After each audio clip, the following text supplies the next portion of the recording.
this is a win for DOGE. It's a very big win, but when I refer to the judge as a commie judge, I'll explain why. She's literally the descendant of commie revolutionaries out of Jamaica and foreign-born, which leads to that you might not want Canadian judges, you might not want foreign judges sitting on federal benches, bringing in subversion to these United States of America.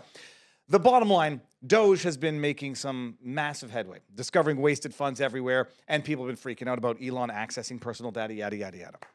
Okay, this judge, Judge Tanya Chutkan, does the name ring a bell for anybody? She was one of Trump's cases. I don't remember which one it wasn't the classified documents one, was it? No, it wasn't. That was Jack Smith in Florida. Yeah. She was the election interference subversion of democracy out of D.C., also brought by Jack Smith, the special counsel Jack Smith. His name is going to come up here. The state of New Mexico was seeking a temporary restraining order enjoining DOGE from doing what DOGE is supposed to do by virtue of executive order. Elon Musk being a, what do they call him? A special government employee. So this is the lawsuit. This is the front page. You see the plaintiff is state of New Mexico versus Elon Musk et al. It's DOGE, President Trump. And, you know, I highlight certain words just so people understand what they mean. The special government employee is the designation that is given to Elon Musk to come and help the government do what it's supposed to do. The injunction that a temporary restraining order, you all know what that is. It's basically like enjoining someone from being prohibited from doing something, emergency basis. You get TROs of like, you know, don't have contact with X, Y, and Z. Oh, yeah, I'm sure there's guys here that work for this company that have them with gals. They are Tony frequent. Naomi. I'll call him out right now. That guy pervert. Okay, go ahead. So this is what they were seeking in their entirely reasonable temporary restraining order. It's basically, don't let DOGE do anything. Don't let the employees get access to anything. Don't let them cancel any government programs. Don't let them fire any government employees. You can take your time and read through the insane orders that they were seeking from this judge. New Mexico was one of the 14 plaintiff states, I think something along those lines. And you may remember New Mexico as a state being a crazy, batshit, far left, state. If you didn't, do you remember what the governor of New Mexico once sought to do out of New Mexico? No. If she, by virtue of emergency order, I'll read it, in September 2023, the New Mexico governor, Michelle Lujan Grisham, declared a 30-day public health emergency in Albuquerque and Bernalillo County. The emergency order banned carrying firearms in public places, in state property, yada, yada, yada.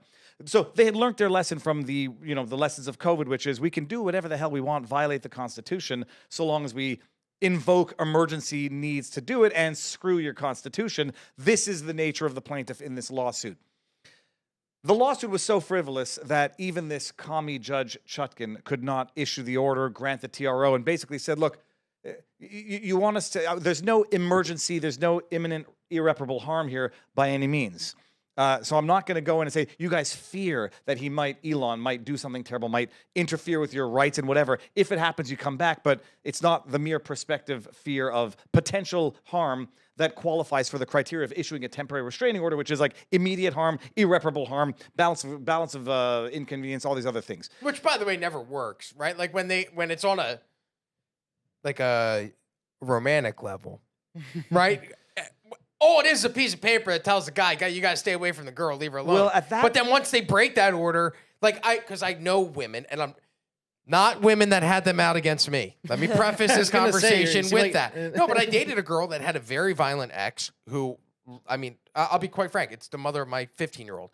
She had a very violent ex. He was a very, very bad dude. At one point, he kidnapped her. She ended up breaking free. He went to jail for a long time. When we first started dating, she had a restraining order out on him. You know what he did? He came to the house while we were at her house, in her apartment, and he threw a Molotov cocktail on her porch and lit the entire apartment on fire. And then he went to trial and was cleared in trial, but we know it was him. I know for a fact because I walked outside and I saw him driving away from the scene of the crime.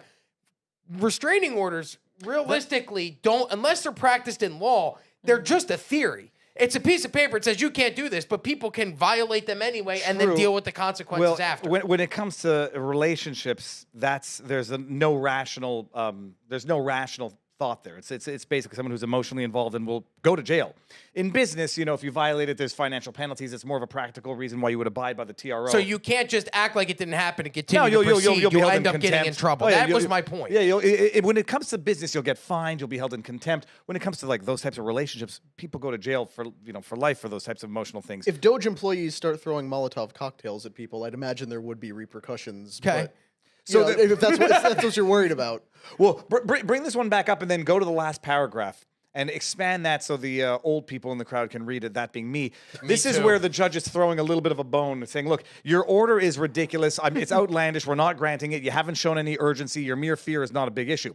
But it says plaintiffs legitimately call into question what appears to be unchecked authority of an unelected individual, remember these words, and an entity that was created by Congress over which it has no oversight. In these circumstances, it must be indisputable that this court acts within the bounds of its authority. Accordingly, it cannot issue the temporary restraining order, especially one as wide-ranging as the plaintiff's request, without clear evidence of imminent irreparable harm, yada, yada, yada. She's saying here, it appears that there's someone with unchecked authority who wasn't really appointed by Congress, over which Congress has no oversight.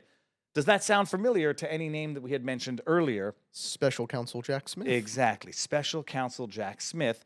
The argument raised in the documents case in Florida, and it was raised in an amicus brief, and I think you want to say by Judicial Watch, but one of these amicus briefs raised this argument that ended up getting retained as an argument to disqualify Jack Smith out of Florida, which is he never went through any senatorial confirmation hearing. He was handpicked by Garland, a private citizen, to act as special counsel, basically as the bulldog, sickened dog, by the government. Judge Chutkan knows exactly all about that, and she's saying, look, Elon Musk looks exactly like what Jack Smith actually was, and, even though we're scared of that, here, let me throw you these arguments so you might come back with these arguments more fleshed out, I still can't issue your TRO. When I said the judge was a commie judge, are we reading this one now? Judge Chutkan denies Trump's request to recuse herself in a federal election subversion case. She's a commie, biased, partial, judicial hack. And I'm only shocked that she actually issued the proper ruling in this one. And I dare say it's because the political permission slip to be maniacs on the bench has been revoked. When I called her a commie, it's literally, I'm not picking on anybody because they're from Jamaica in particular. The scion of Marxist revolutionaries, I still don't know what scion means, but I believe it means descendants. Her grandfather was literally a communist revolutionary who went to jail in the 50s for subverting Jamaican rule of government. I don't even know what it was. Wow. She's a self-described Marxist. She's imported that to the bench in the persecution of Donald Trump. And if Joe Biden, or I should say Kamala Harris, had gotten reelected, this commie revolutionary on the bench would have had no qualms locking Donald Trump up for a very long time. But for the fact that he won the election and she no longer has the political permission slip to follow through on that, these cases have fallen apart, and she's been forced to issue a reasonably judicially justified ruling to dismiss the TRO, if only for now. It's very interesting what we learned. Okay, how many of you are familiar with what happened in the 2022 Brazilian election? Mildly. Yeah, obviously, yeah. I think we are more well versed today because of the interview that was conducted earlier this week that we were a part of than we were, say, 6 months ago. Amy, how much have you paid attention to it? Not too much. Connor? Only a little bit. Okay, it's frightening, scary, the similarities, and Patrick has explained this on the podcast himself, the similarities between Bolsonaro and Trump, and the only difference between why Bolsonaro is in the position he is in today and the position Trump is in today is because Trump had a 6-3 majority of the Supreme Court, whereas Bolsonaro is at a disadvantage 9-2 against him. And the things that they have done in Brazil to prosecute Bolsonaro, it was the fake COVID vaccine passport. The whale, where he rode up on a jet ski near a whale and they claimed that he was harassing wildlife. They are now charging him with not only because I don't know if you guys know this. Did you guys know Brazil had their own January 6th? Yes. Oh, yeah. They had a January 8th where they stormed the Capitol, of which we went inside when we were in Brazil. And our CIA was on the ground there. It's very interesting that you look at the parallels between what happened and is ongoing in a third world country and how, because they didn't have the majority of the Supreme Court, they are able to get away with this. Whereas if Trump did not have the majority of the Supreme Court, then they would have been able to keep him off the ballots across multiple states, Michigan, Colorado. Then all of a sudden it's a lot easier to prosecute him. The attempted poisoning. Lula that they're charging Bolsonaro with now.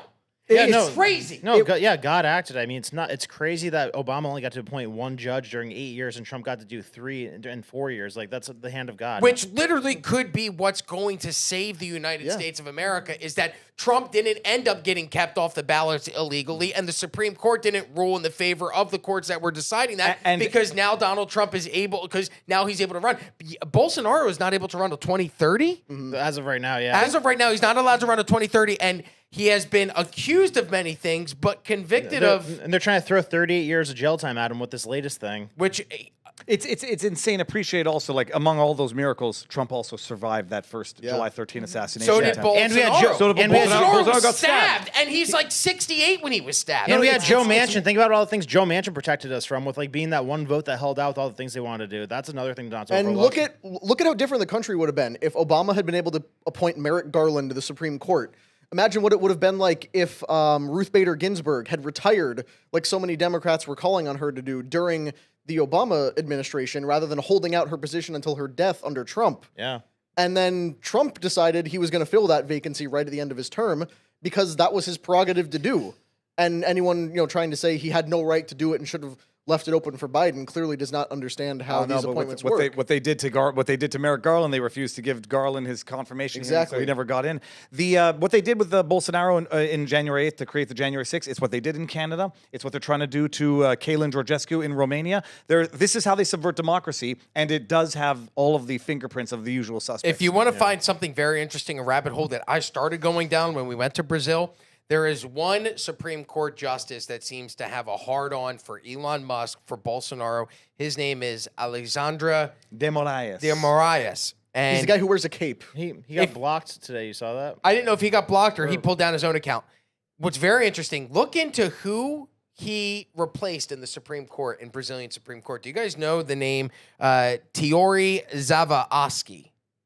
He was the former... Only because you told me about it. Okay, he is the former Supreme Court justice who was leading the investigation into Operation Car Wash. Do you guys know what Operation Car Wash was? It was a Brazilian. Could you explain a little bit better than I? Yeah, it was a giant. Thank you. It was a giant oil operation. They discovered a huge deposit of oil in the ocean, and it was like a big cash cow for them. And turned out that like the vast majority of politicians were like not just skimming money off of it, but like raking in money off of it, including Lula, who was being investigated for this until he went to jail. Did he go to jail for Operation Car Wash? Yes, for the apartment that was supposedly attached to it. So this guy was in jail and is now the current president of Brazil, which is insane. Well, remember, he's also an open communist. And like you guys obviously observe it because Esdras, our tech guy, who is from Brazil, went with you guys on that trip. Well, it's a communist country. Like their whole thing is set up like a union, like the way their work structure is set up. Lula was a former union leader.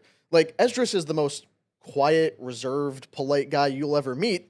Until he talks about Lula, in which case you will see him rise to a level of fury that you didn't even think a guy like that was capable of. And it's amazing, but it shows how much the Brazilian people hate their own government right now. And what's super interesting is Alexandre de Moraes, the way that he ends up getting onto the Supreme Court and has now ruled this country was a mysterious plane crash involving Teori Zavascki, the same judge that was investigating Operation Car Wash and was heading that investigation, dies mysteriously in a plane crash. They then take Alexandre de Moraes and they put him in his place, and that guy has now led a dictatorship, allegedly, in Brazil with a 9-2 advantage on the Supreme Court. So look into that, because I started digging in. If you want to find an interesting paper trail or an interesting rabbit hole to go down this weekend, the death and the plane crash of Teori Zavascki is very interesting. So if you like this clip, click right here. And if you want to see more like it, click right here. Stay angry, Patriots.